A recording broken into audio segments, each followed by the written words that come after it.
wherever you think it's going to be good besides my skin. Hey, you over there, you can ask a question while I get pierced in the butt. I just wanted to say, I know that you do say Jensen is beautiful, but so are you. Thank you. Well, thank you for saying I'm beautiful. Can you say it once more? Thank you. Okay, so my actual question is, you've done a series of work. You've been on Supernatural as well again. But what has been your most interesting experience or your best experience on set in some of the other shows you've worked on, and why? That's a great question. They're all different. You know, Supernatural was when I did season 4 and introduced John in season 5 and was able to be Michael. I had come to convention after convention saying that's the best, most proud work experience I've ever been a part of, for several reasons. With a lovely crew, lovely actors, very welcoming to everybody. You know, building a relationship with Jensen and Jared, building a relationship with the guys that I never worked with on that show, Rob and Rich and Misha and Shepard and Pellegrino. All these guys that I'd never even worked with have now become my best friends over the last 10 years, which is crazy. I've been doing this shit for almost 10 years, conventions. Do you ever think about that? It's a lot of conventions. And I keep coming back because you keep telling me I'm beautiful. It's great. It's a real ego boost. But the other shows are very interesting. You know, I worked on How to Get Away with Murder with such an award thing. The actors on that show, like the kids that I worked with, not even Viola Davis. Viola Davis is she's on another level of acting that hopefully one day I can climb 100 stairs and 1,000,000 ladders and reach her beauty of presentation of being an actress. But the kids, they're like Ivy League educated. They care about the craft so much, and they just welcome the guest stars, you know, which is such a lovely thing. Because I've worked on shows like 90210, where it wasn't as well because the show's canceled. But nobody really liked each other on that show, and that's probably why it's canceled. When you look at a show like Supernatural, it's still going. I mean, season 13? I couldn't think of a better season to bring back young John / Michael.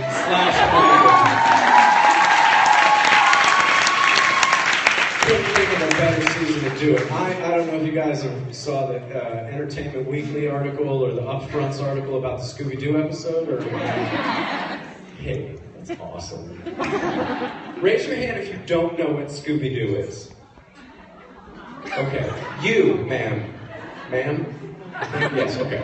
Scooby-Doo is a legendary cartoon that is on the tip-top of the scale of being as campy and as ridiculous as possible. And to enter cartoon versions of Jared and Jensen could only be perfection. Perfection, as I spit over. So yeah, there's that. Anyways, wait, I'm not even done answering the last question yet. It's okay. I wanted to talk about one more show. I just finished Criminal Minds, and the season finale of Criminal Minds aired the other night, and it was really cool because I got to shoot. Does everybody know Forrest Gump? Yeah. Lieutenant Dan, the guy with no legs? I got to shoot him in the heart in the finale. It was awesome. But then he lived, and it was this very emotional ending to a very canceled Criminal Minds Beyond Borders. But I feel like we went out on a high note. It would have been better if I shot him and he died, and then William Forsythe, the guy that plays the Russian bad guy, shot me and I died. But we didn't know we were canceled yet, so we didn't do that. Anyways, next question. Hello again. Hi. I wanted to ask you, what is your favorite part of conventions? You and these people. There we go. You ready for some emotional shit, guys? Yeah. So a book recently came out, Fangasm. What? Family Don't End with Blood. These lovely women have served as my psychiatrist over the last, I don't know, 5 or 7 or 6, however many years I meet them. They're at most of the domestic US cons, and we talk, and pull me inside a room, and she'll just let me vent. And so when she asked me to write a chapter in this book, I told her, I was like, I'm not much of a writer. You know, I'm a reader and an entertainer, but I don't sit down and share my thoughts easily on paper, where many people find it easier to express themselves through words written. I don't. So anyways, I hit talk type on my computer, and then I talked 3,000 words of why I love conventions so much. And the reason is, I remember my very first convention. It was Asylum. It was in Birmingham, and I was with Amy Gumanek next to me, my first panel ever, and I sat down and I had a white beanie on, because that's what Jared did, and that's what I thought was cool. The pictures, if you can search them and find them out, you'll see how bright red and flushed my face is, because I was absolutely terrified. My answers went a lot like this. Yeah. Mm-hmm. And I realized that I'm like such a closed book, and I have so many things locked away, and that I'm never gonna be able to express myself and entertain you people the way I want to, because I'm terrified. And then my next one was New Jersey, and I met Richard Spade Jr. And Richard Spade Jr. and I had a meet and greet with about 10 or 15 people, and we went to the hotel bar for the meet and greet because we thought that'd be a good idea. We all sat down at the hotel bar, and I grabbed a menu, and I was like, all right, we're at the bar, everybody should order a drink. Everybody order a drink. They all ordered drinks, whatever it was. The bill came at the end, we're all done, wrapped it up. Rich goes, I got it, grabs the bill, signs it up, closes it up. Fast forward to the next morning when I'm checking out.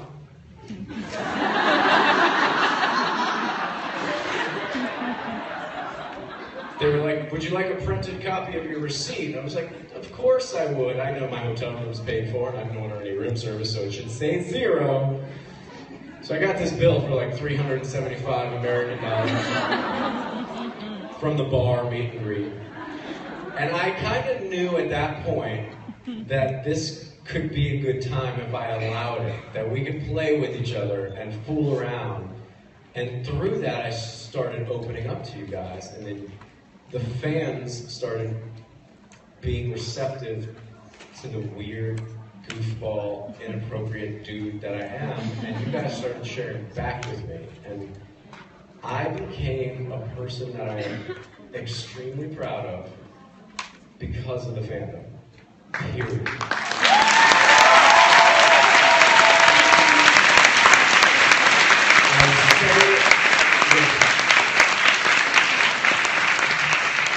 I say it with 100% certainty that I would not be able to be the actor that I am, the friend that I am to my friends, the husband that I am to my wife, and the father that I am to my child, had I not had the experience of these conventions over the last 8 years. It made me realize that people are people and people are different. Everybody deserves a hug and everybody needs a hug. And that's what we do for each other. And it's fucking incredible. And you need to remember, the people that are new here, you are part of one of the most extreme and most special families you'll ever be a part of. You can depend on the person next to you, whether you know their name, in any circumstance. You can meet them, they will take care of you, and you will take care of them. That is the Supernatural family, and that's what we've made here. So thank you for that awesome thing.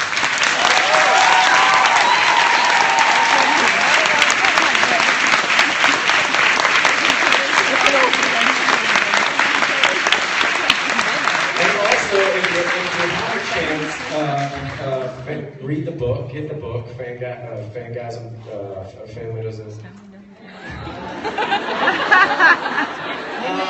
Whiskey. Here we go, look, this is what it looks like. It's a really good book, And a lot of very important people, I mean, not important because we think they're important, but important because you allowed us to be important, have written chapters in it, and it's very truthful and it's very honest. Highly recommend it. And who wouldn't take that advice from a man wearing a rainbow tail? That's how you know you can trust me, ladies and gentlemen. Like if I had a suit on and a tie and proper haircut and I came to your door and I was like, listen, you need to buy this book, it's fantastic. Don't trust me. But if I came to the door and was like, hey, you made me awesome and I'm proud of myself, read about it. Anyways, next question before I let the whiskey talk anymore. What was your experience on the set of Kings of Con? Holy shit. First of all, let me start by saying there will indeed be... Does everybody know what Kings of Con is? If you don't, whoever said no or remained quiet, all the people that said yes, make sure those people see Kings of Con. Kings of Con was created again because of you people. Period. There will be a season 2. It won't be on Comic-Con HQ, which is not sad. You know, it's going to find another home, and I think that other home will be bigger. The show is so damn good, and those Rob and Rich are so effing talented. I'm going to say effing from now on. I'm going to put it in person. They're so unbelievably talented, and I can't tell you, to be a young guy, you know, I look at Rich and Rob as my mentors in the business. I look at them as mentors, as how I want to be a husband to my wife and kids, how I want to be a friend to my friends. You know, I look up to them so much, and so I was so flattered when they asked me to be in their comedy that Rich is going to direct and Rob's going to write. I've done a lot of comedy in my life, so I was nervous and I was terrified. And then I got on set and I went, holy shit, we're just mimicking a convention. I can do this. And then they told me, hey, we need you to be a real asshole. And I said, guys, the actors that I auditioned against in Los Angeles gave me the proper motivation. I've run into some real special guys along this journey trying to get a job and make a living in the entertainment world, and boy, there are some pricks out there. So, Matt Cochran, Kings of Con character, is very much based off almost exact situations that I've had in or around the audition process. And this is like where you have somebody in your face, another fellow actor that's got a bigger resume than you, and he is just a piece of shit. No humanity, just nothing in him. So anyways, let's jump into the Kings of Con experience. It was, imagine this, right? Imagine you look up to two guys more than anybody else in the industry, more than Al Pacino or Benicio del Toro or any of the greats. I look at Rob and Rich as my greats. Those are the guys that I want to be like. I believe that they're so talented and so driven and so capable. I want to be like them. So when Rob hands you a script and he's like, oh, here's this nice half-a-page monologue I wrote for you, and you think, holy shit, how do I make this come out funny and without my voice cracking? Listen, man, I mean, you know, this is what I'm gonna need. And he's like in my ear, and I said, the only thing I can do right now is trust these two men that I look up to. And that was what it was. It became the most fun work experience, and I hate to say it, but more fun than being on Supernatural, but very similar. Because the entire cast of Supernatural was there. Every single one of us were on the same time. it just became spectacular. It became a place where I could be comfortable enough to try to be funny, which is not, you know, like, I feel like I can be funny for you people. I'm physically funny, I can be improv funny, but like, when Rob Benedict writes words that are so good, and there is a technique to say them, and an artistic style to say them to be funny, you're scared to death, because you don't want to let him down. You don't want to let down a man that you look up to. And so it just, you know, you got to manage the stress, and you got to manage the Richard. And you know, and then it doesn't help because Richard's directing, right? Richard's like, all right, so look, I need the shot here, and Matt, I need you to walk up here with your green drink, and I need you to say this and this. And then Rich is like, but I'm going to be right next to you, so I'm going to be in the scene also. It was just a really, really crazy experience, and I assure you, the ideas for season 2 will blow your mind. Because we have had a whole lot of funny shit happen since season 1. These international conventions always, they give us some stories, and we have all have barely seen our families for a half a month. We're not going to see them for another half a month.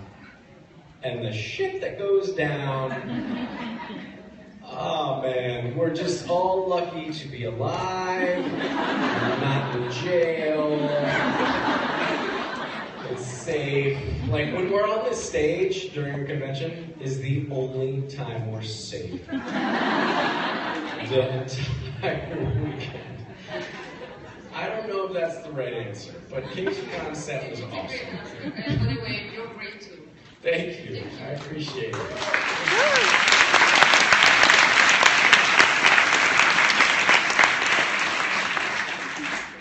Hello again. Hello again.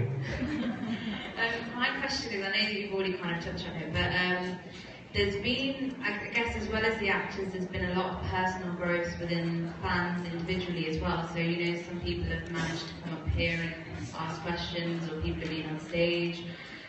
But for you personally, what would you say is the one thing, or what would you say has been, I guess, the thing that you wouldn't have done before, or be the biggest change for you from a personal perspective? So it could be anything. I think the biggest, you mean as a result of doing conventions or Supernatural, or just the journey? I guess as a whole, in terms of everything, because it all kind of is blurred into one over the years. So, you know, the conventions are as a result of being on the show, etc. So I guess as a result of that over the years of having done that, is there anything that you wouldn't have ever naturally done, but now you feel so comfortable to do that you don't even think about it? Are there things like that that you would be advocating for? Yeah, I mean, there's so many things. You know, there's so many. There's so many things I wouldn't have done had I not been on Supernatural, had I not been to be a part of the conventions and meeting the fans. Like, first of all, I could never do this. You know, stand up here with a microphone and look at these lovely people all around me and be so happy and comfortable. This isn't something that comes natural. You know, the number one fear, right, in society is public speaking. That's a fact, right? Is that science? I'm looking at you. I feel like you know all the answers. She said yes with her conscience. So I would have been terrified to do all that. But more importantly, I was such a closed book. I was raised by a single father since I was 18 months old. My father was, we weren't poor, but we were very blue collar. And so I was the latchkey kid. I was the kid that, until I was old enough to go home, my dad would drive me outside of his mechanic shop, and I would sit in the back hatch of his car until he finished working, and then I would go home, and I just wouldn't talk to people. You know, I was a kid in a grown-up's environment, and I would sit there. And then once I got old enough to drive and get home, or get picked up from school on the bus, I would go home, and then I would open the door, and I'd sit there and I'd do my work, and there'd be like construction going on across the street, so I just like sit outside and watch construction. I was so independent and a loner and closed off, and then I came to LA and I met a manager, and she's like, you need to drop out of university and try acting for a year. And it kind of worked. You know, for the first 6 months I was in LA, I rented a hotel, and I would go back there every night and just sit I would have no. There were months when I lived in LA on a twin short mattress. I don't know if you know what that is, but it's about 3 foot wide, about 5 foot long, and I'm 5'11", so you can imagine how I looked sleeping on it. I wouldn't talk to people for months at a time. It was crazy, right? I just had no, I didn't have the ability to make friends and socialize. I didn't know how to do it. I had been raised for so many years to be quiet and tough and hold your tears in. Just be a man, as they say, you know? And then I became an actor, and I realized, holy shit, these people want to pay me to cry out 24 years of emotions. I can do that. I need to let it out at this point. And through trying to allow myself to shed emotions and bring emotions to the surface, I think I became more open to you guys, and then you guys opened me more. I've heard stories of death and stories of life and stories of changing lives. I've heard all these stories, and I want to hear more, and it's changed me. You know, and I think that's what I've gotten from all this. I've gotten a massive friend circle and a massive circle of people that I think I can help and can help me. And that's all I want to do. At the end of the day, none of this shit matters. You understand that? Like your job and your clothes and your shoes and everything you buy and everything you do is just something to take up time, because the most important thing you do is be humane to each other, right? We want to help each other. At the end of the day, one of these days, in a long time from now, we're all going to be part of the same dirt, right? It sounds grim, but it's not. So while we're here, why not have the best fucking time we can, right?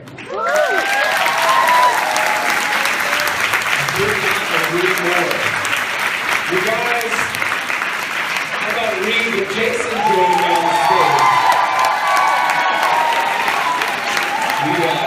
We come bearing gifts. That's alright, I come drink all the gifts. Well, we heard you were out, so we brought you some more. I am not mad at you. And this is another thing I've gained. You want to know what's really changed about me? These are my friends. First of all, I met this guy 5 minutes ago, 10 minutes ago. I know kind of a lot about him already. Cheers, gents.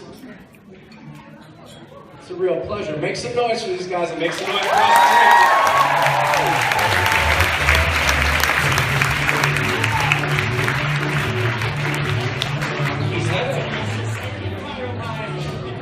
I love, you know what's great? You're nailing it.